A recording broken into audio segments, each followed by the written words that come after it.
Fala galera, Mohamed Ali aqui de novo e hoje eu tô aqui para mostrar para vocês um pouquinho do treinamento motivacional. É uma aula falando sobre distribuição de peso. No final das contas é uma coisa bem básica, mas que ninguém ensina e que você passa muitos anos sem aprender e no final das contas você não sabe que sabe ou não sabe que não sabe também. Então eu tô aqui passando essa aula sobre distribuição de peso de graça para vocês. É uma parte do treinamento motivacional e eu espero que vocês gostem. Tamo junto. Pessoal, nessa aula aqui nós vamos falar sobre distribuição de peso. E eu vou trazer para vocês o momento que eu comecei a pensar sobre isso. No jiu-jitsu, você começa a pensar sobre distribuição de peso quando você sente uma coisa diferente. E eu vou contar a minha experiência, né? Quando eu era faixa azul, faixa roxa, eu ia lá no De La Riva, né, no treino de 7 horas da manhã. E, enfim, né, chegava lá, pô, aprendia pra caramba com o mestre. Enfim, tudo que uma pessoa tem de benefício com ele. Porém, o soco na minha cara foi no dia que o De La Riva falou assim: "Qual é, mas deita aqui rapidinho pra eu mostrar uma posição em você." E o De La Riva com seus 60 e poucos quilos, o De La Riva deve ter no máximo 70 quilos, né? Fez uma posição de passagem comigo, que, pra ser sincero, eu nem lembro a posição, mas eu lembro o peso que esse velhinho tinha em cima de mim, né, cara? Pô, um cara com, sei lá, 40 anos a mais que eu, não sei a idade dele ao certo, mas quando ele colocou o corpo dele no meu assim, cara, sem parecer ser homossexual nem nada, eu senti uma pressão diferente, cara. Tipo assim, quando o cara colocou uma pressão, eu falei, que porra é essa, mano? Esse cara tá fazendo força, não é possível. Essa que é a magia do esporte, né? Por isso que muita gente fala, cara, se tu pegar um fisiculturista de 130 quilos e colocar aqui, o cara não vai ter a mesma pressão que um De La Riva de 70 quilos. Porque pressão é diferente de força. Distribuição de peso é diferente de força. E é isso que um faixa branca tem mais dificuldade para entender, né? Então hoje eu vou falar aqui uma coisa que, como é invisível, vocês não vão conseguir ver, né? Mas que de repente pode ser uma semente que eu vou plantar em vocês, né? Que vocês vão entender que de repente não é força, é aprender a usar os ângulos do seu corpo, né? Tem uma coisa que o meu professor aqui fala também, né? Que é third point pressure. É o conceito de tripé. Digamos que tu tem um tripé aqui, ó. Você sempre, para ser um tripé, precisa de 3 pontos de apoio, certo? E a nossa base, na maioria das vezes, vai ser melhor quando a gente tem 3 pontos. Claro, 4 pontos é perfeito, mas geralmente você vai precisar de uma mão para estar fazendo alguma coisa. Você geralmente quer ter uma mão livre, uma perna livre, ou às vezes a tua perna está presa, você quer usar a tua outra perna, enfim, você quer sempre ter 3 pontos de apoio nessa situação aqui. Então nós vamos falar hoje sobre essa questão do third point pressure, né? Aqui, ó, é um conceito bem raso que para muitos pode até de repente não fazer tanto sentido, mas eu vou mostrar aqui, ó. Vamos dizer que eu estou colocando essa pressão aqui no David, né? Se eu forçar para baixo aqui, o que é isso? É pressão? Não, é força, porque eu estou fazendo força para baixo aqui colocando a pressão nele. E o meu braço aqui não está na vertical.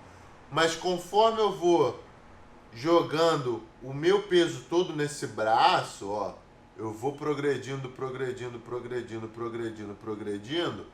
Isso aqui não é força, é pressão.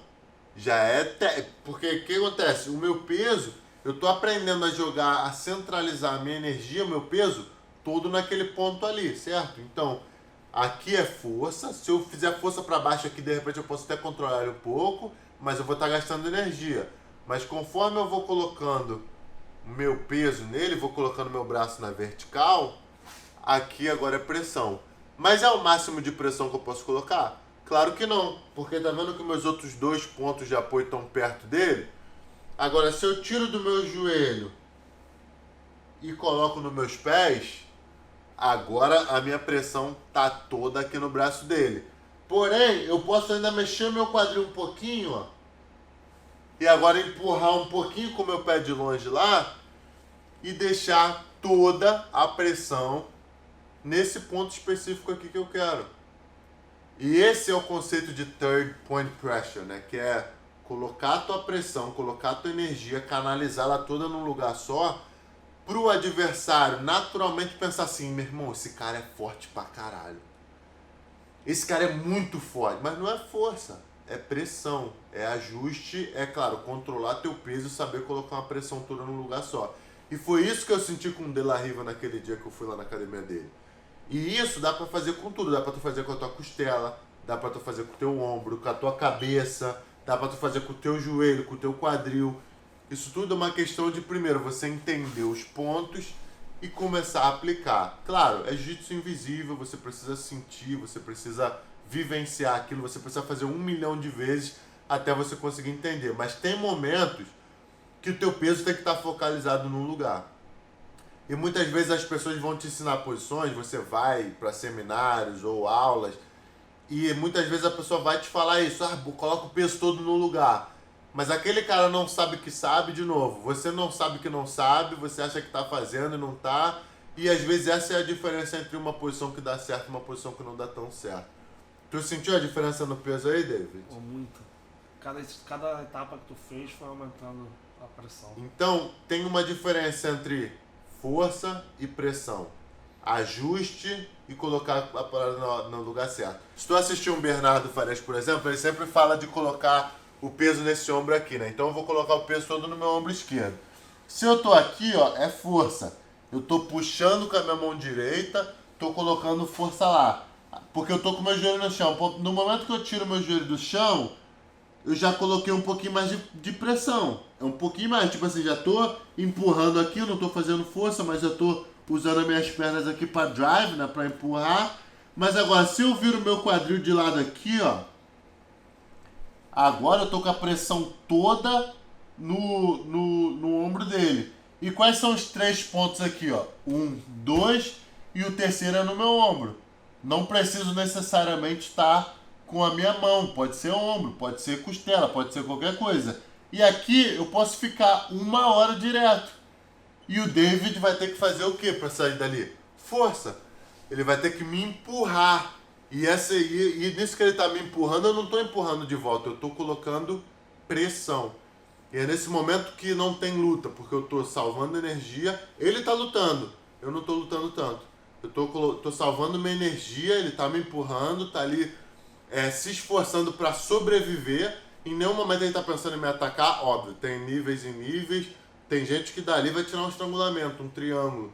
Mas na teoria, nesse ponto aqui que eu falei específico, se você só colocar a pressão da forma certa, entender os conceitos de third point pressure, né, o conceito de tripé, você vai entender que você está lutando menos, consequentemente você está salvando energia, está sobrevivendo, pode lutar por mais tempo, pode fazer mais. E esse é o momento que tu vai olhar para o placar. Esse é o momento que tu vai parar para entender o que teu professor está pensando. Esse é o momento que se tu estiver ganhando, o cara vai ter que errar para sobreviver. É o momento que você pontua mais. É nesse momento que você dá uma respirada, que você olha pro placar, você olha pro tempo, você olha para ver o que teu professor tá falando. É nesse momento de controle que você faz as coisas. Não é numa transição. Você não quer fazer isso no meio de uma transição. Você quer parar a posição, você quer parar numa posição boa e fazer isso. Então esse conceito de third point pressure vai ajudar bastante a vocês entenderem os conceitos assim de domínio, né?